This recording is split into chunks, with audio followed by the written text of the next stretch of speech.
नमस्कार, आप देख रहे हैं एमपी न्यूज़। मैं हूं निधि आपके साथ और स्वागत आपका एमपी न्यूज़ की इस खास पेशकश न्यूज़ रूम में, जहां हम चर्चा करने वाले हैं कुछ खास अपडेट्स की।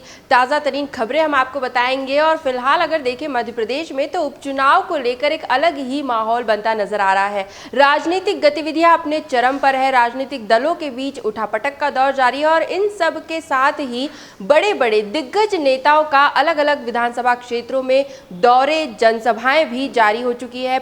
प्रसार पूरी तरह से किया जा रहा है। और इसी कड़ी में हम आपको बता दें कि ग्वालियर चंबल की 16 सीटों पर कांग्रेस के चुनाव प्रचार का शंखनाद आज से हुआ और प्रदेश कांग्रेस अध्यक्ष कमलनाथ ग्वालियर में 2 दिन बिताकर कांग्रेस के लिए अब माहौल बनाते नजर आएंगे। इससे पहले, कमलनाथ के आने से पहले ग्वालियर में सिंधिया और शिवराज का मेगा शो हो चुका है, जिसके बारे में अपडेट्स हमने आपको दी थी।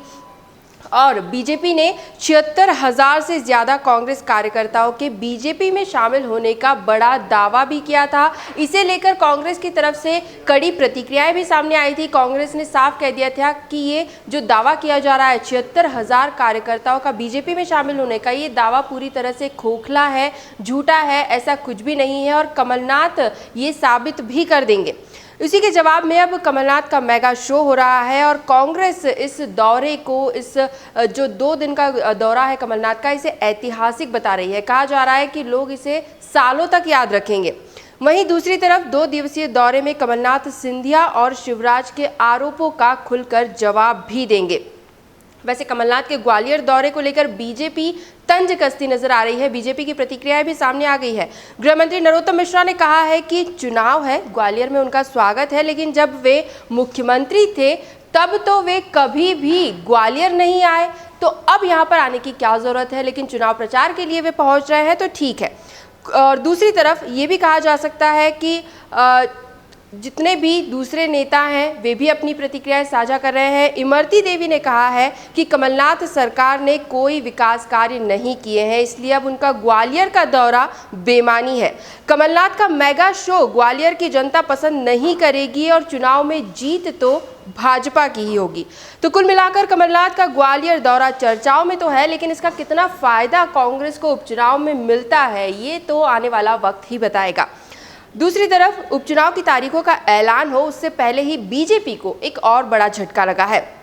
सुर्खी विधानसभा से भाजपा की पूर्व विधायक पारुल साहू ने अब बीजेपी का साथ छोड़ दिया है और वे भी अब कांग्रेस में शामिल हो रही है। जैसा कि मैंने शुरुआत में ही कहा था कि दलों के बीच भी उठापटक का दौर जारी है। कई नेता कार्यकर्ता, कोई बीजेपी को छोड़कर कांग्रेस में जा रहा है, कोई कांग्रेस का साथ छोड़कर बीजेपी में शामिल हो रहा है। तो यहाँ पर बीजेपी को एक और बड़ा झटका लगा है। गुरुवार देर रात पारुल साहू ने अपने समर्थकों के साथ पूर्व सीएम कमलनाथ से मुलाकात की, चर्चाएं की और उसके बाद से ही तय माना जा रहा था कि वे जल्द ही कांग्रेस में शामिल हो सकती है। प्रदेश कार्यालय में आज पीसीसी चीफ कमलनाथ ने उन्हें कांग्रेस की सदस्यता ग्रहण कराई है और ये काफी चर्चाओं में बना हुआ है। कांग्रेस द्वारा पारुल साहू को प्रत्याशी के रूप में मैदान में उतारने के बाद अब भाजपा की मुश्किलें भी बढ़ सकती है।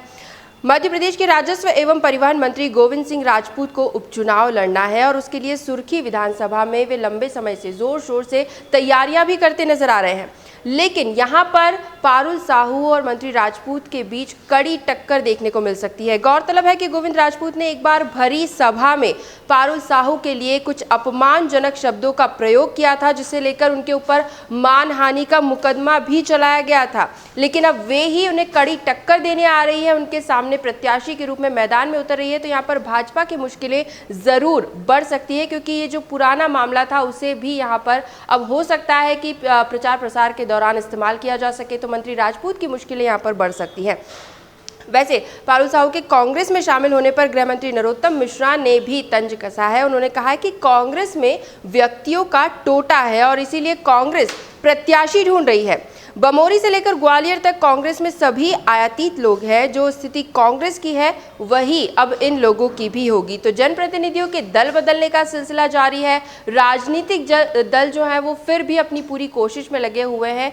अपने स्तर पर हर कोई प्रचार प्रसार में जुटा हुआ है, जनसभाएं की जा रही है, रैलियां की जा रही है, लेकिन ज़्यादा से ज़्यादा वोट साधने की कोशिश भी की जा रही है। तो उपचुनाव में जो मुकाबले हैं वो काफ़ी दिलचस्प होने वाले हैं। अन्य खबरों की तरफ बढ़ेंगे। प्रधानमंत्री नरेंद्र मोदी के जन्मदिवस को कांग्रेस ने बेरोजगार दिवस के रूप में मनाया। राजधानी भोपाल के प्रदेश कांग्रेस कार्यालय के बाहर युवा कांग्रेस के प्रदेश अध्यक्ष कुणाल चौधरी के नेतृत्व में कांग्रेस कार्यकर्ताओं ने स्टॉल लगाकर पकौड़े तले और बेरोजगारी दिवस मनाया। बढ़ती बेरोजगारी और महंगाई को लेकर कुणाल चौधरी ने कहा कि प्रधानमंत्री ने देश के युवाओं को रोजगार देने की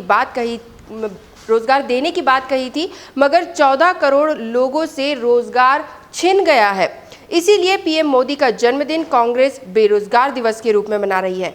तो बेरोजगारी के मुद्दे को भी यहाँ पर लगातार उठाया जा रहा है और इसे लेकर कांग्रेस जो है वो सरकार पर हमलावर है।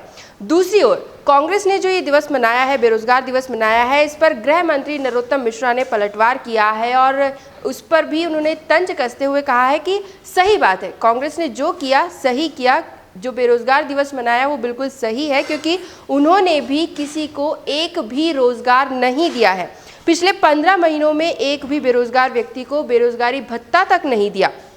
कांग्रेस लिखित में झूठ बोलने वाली पार्टी है और किसानों को धोखा देने वाली पार्टी है। तो उपचुनाव के दौर में हम देख सकते हैं कि किस तरह से दिग्गज नेता एक दूसरे पर आरोप प्रत्यारोप लगा रहे हैं। वहीं ये भी कहा जा रहा है हर कोई जो पार्टी है वो अपने आप को युवाओं के हित में, किसानों के हित में काम करने वाली पार्टी बता रही है, लेकिन जनता भी समझदार है और जनता किसका साथ देती है ये देखना भी लाजमी होगा। हम आगे बढ़ेंगे और अब बात करेंगे मध्य प्रदेश में कोविड-19 को लेकर जो हालात बने हुए हैं वो आपको बताते हैं। कोरोना के अपडेट्स। पीएचई मंत्री ऐंदल सिंह कंसाना कोरोना पॉजिटिव पाए गए हैं। उनकी कोरोना रिपोर्ट पॉजिटिव आने के बाद से ही भोपाल में वे अपने निवास पर ही होम क्वारंटाइन हो गए हैं और अपने संपर्क में आए लोगों को भी उन्होंने टेस्ट कराने की और खुद की सेहत का ख्याल रखने के लिए भी कहा है।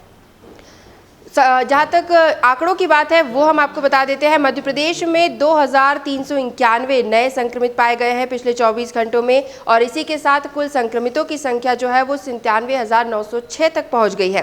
33 मरीजों की मौत हुई है और कुल 1,877 मौत अभी तक हो चुकी है। वहीं कल के दिन में 1,922 व्यक्ति स्वस्थ भी हुए हैं और अपने घरों को भी लौटे हैं।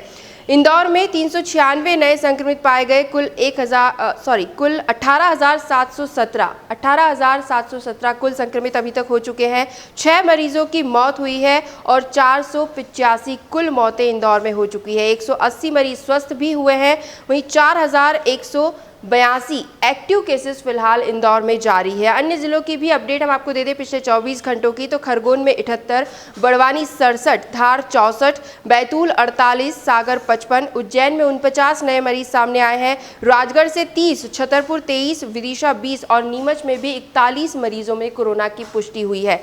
तो कुल मिलाकर अगर देखें तो 98,000 मध्य प्रदेश में कुल संक्रमित हो गए हैं और ये संख्या जो है वो लगातार बढ़ती ही जा रही है, क्योंकि हर दिन 2000 के आसपास नए संक्रमित पाए जा रहे हैं। तो कोरोना अपनी पूरी रफ्तार पर है और ऐसे में अपनी सावधानी, अपनी सुरक्षा ही आपका बचाव हो सकती है। तो अपनी सेहत का ख्याल रखिए और बाहर जाने से बचिए। जो भी गाइडलाइंस प्रदेश सरकार की ओर से जारी की गई है, स्वास्थ्य विभाग की ओर से जारी की गई है, उनका ज़रूर पालन कीजिए, क्योंकि यही है जो आपको कोरोना संक्रमण से बचा सकती है। तो एमपी न्यूज़ के न्यूज़ रूम से फिलहाल यही अपडेट्स। लगातार और भी खबरें और भी जानकारियां हम आप तक जरूर पहुंचाएंगे। बस आप बने रहिए हमारे साथ और देखते रहिए एमपी न्यूज़। धन्यवाद।